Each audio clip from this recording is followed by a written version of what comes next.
Fala galera, muito bom dia, Bruno Mazzoni falando com vocês por aqui. Hoje é dia 17, quinta-feira, depois da nossa taxa de juros continuar a mesma, 2%. Vamos lá comentar um pouquinho sobre o mercado de hoje, começando pelo fechamento de ontem, dia 16, quarta-feira, super quarta, né?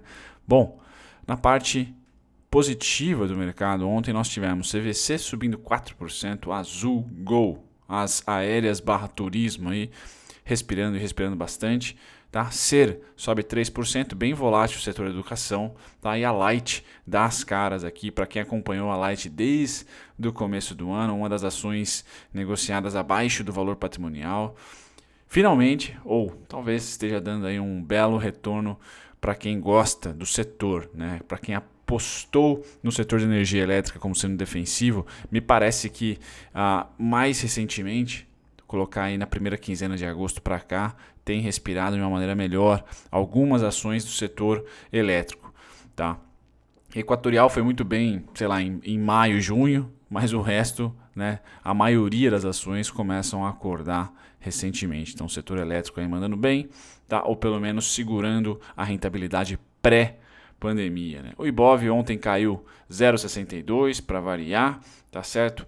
Na parte negativa, quem variou mais aqui? Construtoras, a Even, não construtoras, no caso a Rapt 4 também variou mais de 3%, JBS 3%, Usiminas, tá?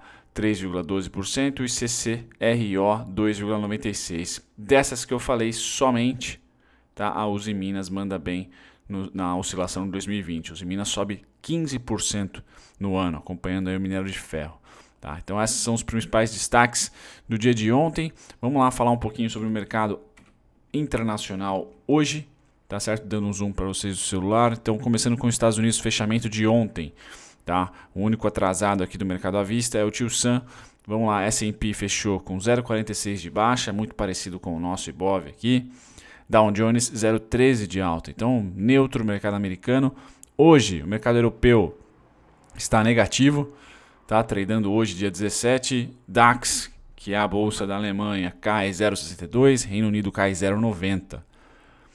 Ásia fechou também no campo negativo, Nikkei, Japão 0,67 negativo e Hong Kong mais de 1%. Então, uma leve tendência de baixa, leve não, né? Uma tendência de baixa asiática hoje. Europa também retrai. A gente fica à mercê aqui dos dados de desemprego norte-americanos e da repercussão aí da fala do Fed ontem. Tá certo? Isso é importante acompanhar. O mercado deve precificar isso já por volta até às 11 horas, deve estar muito bem precificado. Lembrando, hoje tem dado de desemprego norte-americano já às 9h30. Eu vou trazer para vocês a agenda. Então, passado 9h30, abriu o mercado americano às 10h30, uma hora aí de volatilidade bem intensa, o mercado já deve ter todas as informações na mesa e aí a gente vai precificar, provavelmente a gente vai ter uma ideia de algum tipo de tendência para o dia, né? Para quem acompanha o intraday. Tá? No médio prazo, ou até no curto prazo, levando em consideração o mês de setembro, a gente não tem tendência, né? O mercado está extremamente caranguejo. Né? Bom, petróleo sobe $42, então sim, os dados vieram positivos, entre aspas, dos estoques de petróleo norte-americanos, estão precisando de petróleo por lá, então sobe, pressiona a demanda, tá? Sobe um pouquinho o preço, deu uma respirada aqui acima dos $40, isso é bom para nós, tá certo? Metais, como é que tá metais? Hoje cai bastante, tá? Ouro cai, prata cai mais de 1%. Tá? Quando eu pulo para o minério de ferro, esse continua resiliente, mas também cai forte hoje, 1,56. Tá? Então um dia volátil, não é um dia normal, convencional, essa quinta-feira. Tá? Vamos para o mercado agrícola agora, começando com grãos. Café cai 1,60, algodão cai 0,64. Soja, muito importante. Algodão aqui é SLC, quem tem as ações da SLC. Tá? Soja também, só que a soja sobe 0,35 hoje. O trigo também, infelizmente, para M. Dias Branco aí, sofre um pouquinho. Se bem que com os juros estabilizado e vamos ver como que vai ser a ata, né? Como que vai ser as explicações por trás dessa estabilização dos juros. Se inverter o ciclo, começar a subir, tá certo? Os juros, se ele começar uma nova fase de alta, tá? Muito provavelmente o dólar será pressionado. Muito provavelmente não, será pressionado. Tá? E a gente já vê uma fraqueza no dólar já desde o mês passado. Tá? O açúcar sobe 2,24, milho também 0,20. Tá? Então esse é o mercado de grãos. Quando a gente passa para proteína animal, nós temos aqui futuros de gado de engorda, que cai 0,76%, futuros de suínos magros cai 0,72% e o mais importante, que é o futuro de gado em pé, cai 0,35%.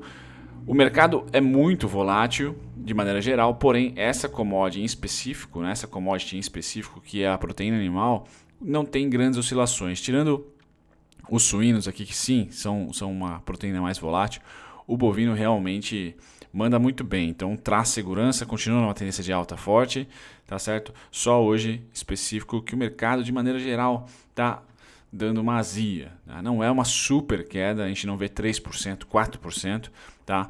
Mas, por exemplo, a Ásia e a Europa já beijaram aí mais de 1% de queda. Por enquanto, vamos dar uma olhadinha, voltando aqui ao mercado futuro, vocês podem ver tudo vermelho. Tá? Ontem nós fechamos no vermelho também de 0,50, muito parecido com o S&P à vista, tá certo? Mas hoje, o mercado hoje, dia 17, eu trago Estados Unidos, todos os índices importantes pelo menos, né? Não trago o Russell aqui, Nikkei e DAX, todos em queda. Tá? Então hoje deve ser mais um dia, tá? Chato para nós, principalmente se o índice abrir em gap, né? Como é horrível ter o índice abrindo em gap, porque fica um lenga-lenga muito forte, tá certo? Mas hoje não é um dia positivo, não trago positividades. A partir das 9h30 até as 10h30, tá? Pode mudar o jogo, porque tem dados, entre aspas, econômicos norte-americanos, como pedido de seguro-desemprego, tá? E tem a abertura do mercado por lá às 10h30. Então é importante ficar de olho, mas por enquanto a precificação é de baixa. Muito bem, galera, agora eu trago para vocês o fluxo do juros. Pela primeira vez aqui no Café, desde o começo do ano que eu comecei, né, desde o começo da crise, nós tivemos os gringos comprando juros no pré-reunião. Tá? Então o gringo terminou comprado, a decisão foi de manter, então não podemos dizer assim que o trade foi bom, mas como o juros futuro é um instrumento de curto prazo e com vencimento, muito provavelmente a pressão do DI vai ser de alta. Então foi um bom trade, muito provavelmente foi um bom trade aqui dos gringos. Se os juros tem um ciclo de alta, tá? O dólar vai tomar pancada, não tem jeito. Tá? Então o dólar continua pressionado para baixo. Tá? Juros para cima, dólar para baixo. Tá certo? É o head do gringo aí, sem dúvida nenhuma. E o gráfico do dólar, trago o mesmo gráfico desde, sei lá, maio, tá? Que é uma estrutura de Fibonacci, mas também a gente acompanha um pouco de fundamentos, porque não, as reuniões, né? Então, tivemos uma super queda, tá? Fizemos aqui 50%, viemos para 25%, tá? Fechamos em 70,7% e agora nem aí, ou melhor, ficou ali um dia nos 25 e agora provavelmente nos 50, provavelmente vem para os 25 de novo. 5138, 5087 são os suportes, depois somente abaixo dos 5. O que eu quero trazer para vocês é que qualquer espasmo no dólar, tá? Ultimamente o espasmo dele tem sido aí algo em torno, tá? De 2,32%, mas no caso, como é um contrato, 128 pontos. Tá? Esse daqui foi um pouquinho mais, eu acho. 162. Tá? Então está girando em torno aí, está rodando em torno de 120 a 150, 160 pontos. Então cuidado se ele subir essa pontuação para você não comprar topo, tá? Não me parece pressionado para compra, tá certo? Por isso que é legal ver fluxo, porque se ele se animar, tá? Ainda do jeito que nós temos a realidade de setembro, é muito melhor procurar resistência no dólar do que procurar suporte. Tá muito melhor atualmente procurar resistência do que suporte, que não era verdade aqui. Tá? Começou a ser verdade literalmente aqui. Quando a gente viu aquele saldo do dólar, que estava gigante no contrato passado, aqui em cima, cair pela metade. Tá? Pois bem, índice futuro começa a ganhar um pouquinho de força, mas muito pouco. Então índice futuro deve ser um patinho feio nessa turma toda. A briga deve ficar realmente na venda forte do dólar, na minha opinião, e compra forte dos juros. Índice futuro deve caminhar lateral por mais um tempo. O nosso mercado continua vendido. Taxa de juros sim pressiona FII, pressiona ações, tá certo? Então se o ciclo da Selic começar a subir e ir para patamares de 5, 6, talvez até mais, tá? A renda variável começa a perder um pouco do seu charme.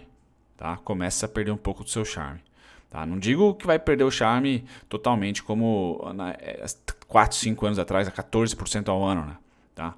Mas se aproximar, por exemplo, entre 5 e 8, a gente já vai ver provavelmente um êxodo aí, tá? Dos mais conservadores para o mercado de renda fixa ao invés de renda variável. Tá?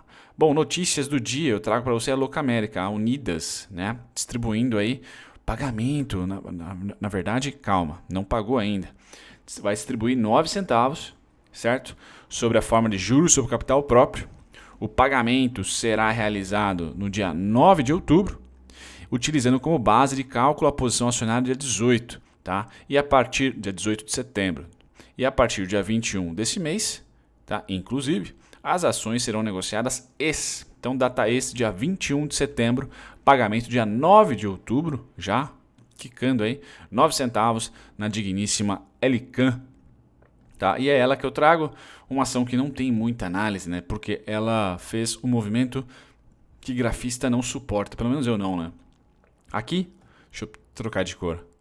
Tudo bonito, maravilhoso, aqui a gente domina bem, vai bem, pum, estourou, testou, estourou. A partir desse momento aqui, ó, que ela sobe meio que parece uma deriva, tá? Isso daqui é insuportável. Lógico, no gráfico semanal, no gráfico diário a gente até tem uma certa volatilidade e assim dá para se divertir um pouquinho, principalmente eu, né? Então vamos supor, rompeu, tá certo? Eu vou caçando aqui as demandas, tá? Para operá-las. Legal. Mas no gráfico semanal, para o médio e longo prazo, ela meio que foi subindo de escadinha, tá? E o único suporte que eu tenho próximo do preço está aqui em 20,75. 20,86 também, mas principalmente 20,75.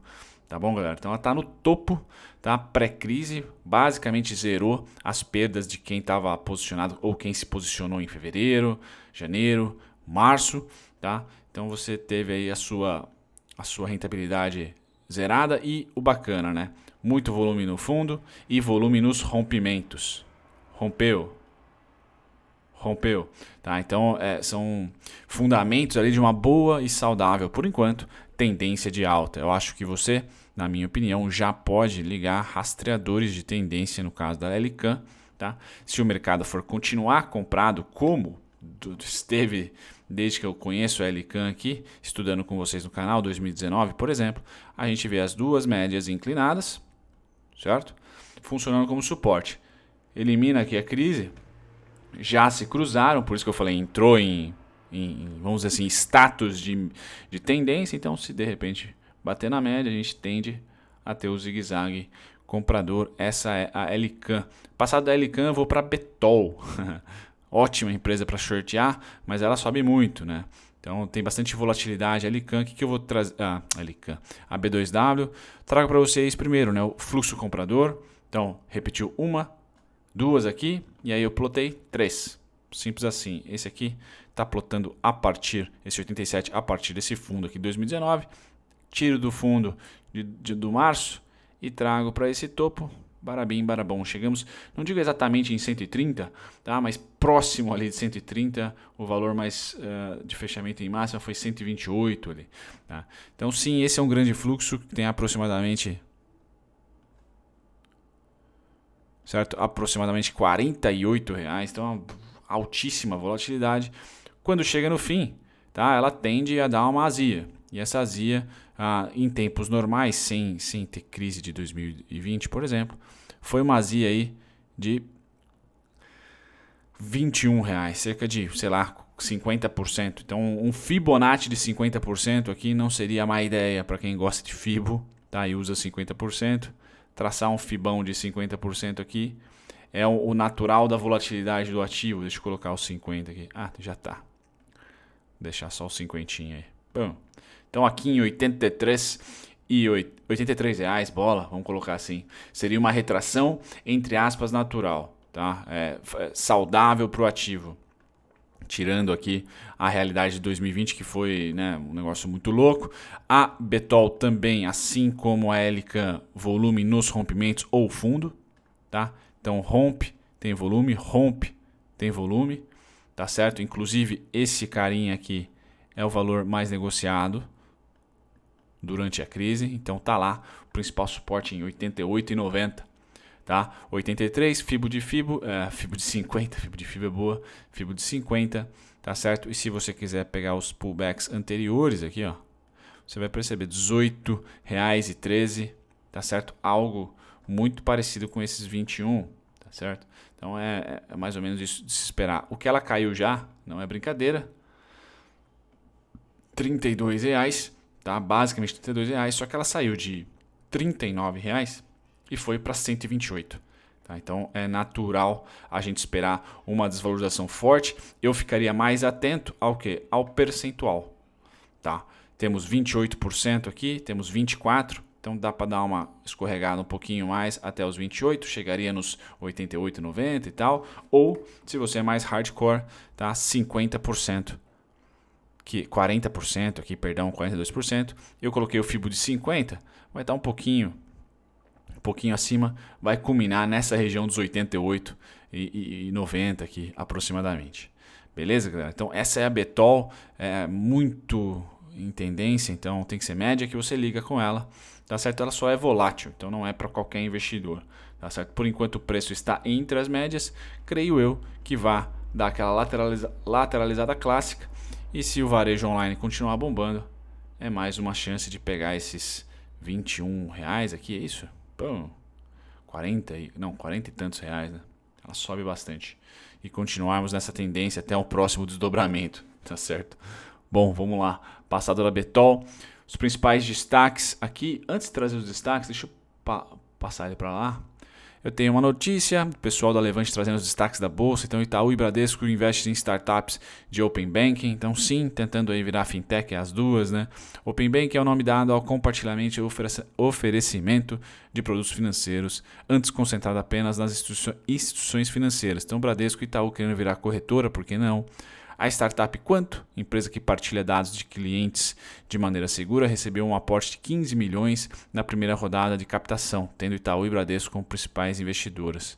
Tá? A rodada tem também a participação de fundos voltados a investimentos iniciais de risco, como o Kazakh Ventures. Tá, né? Então, bancões aí se movimentando na surdina, mas se movimentando. Tá? Aqui eu trago para vocês um relatório IPO, então é recente, vai estar na descrição do vídeo, o pessoal da Levante preparou, da Melnick. Eu sei que o canal aqui tem pessoas que gostam do setor de construção civil, manda bala, vamos ter mais uma aí, Melnick. Tá?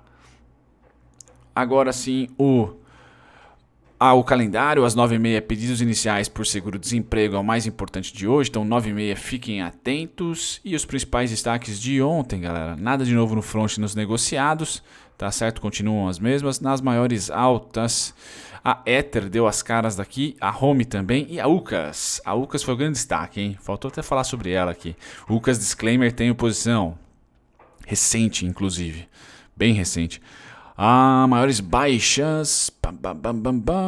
Maiores baixas eu não tenho nenhum grande destaque. A BIF, mas está bem longe dos meus 10 e pouquinho. E a BIF eu falei ontem para vocês. Galera, muito obrigado pela paciência. Se você ficou até o final, deixa um comentário aí. Fiquei até o final. Tá dando quase 20 minutos os cafés, mas sempre muito divertido. Um grande abraço para vocês. Até o próximo. Tchau, tchau.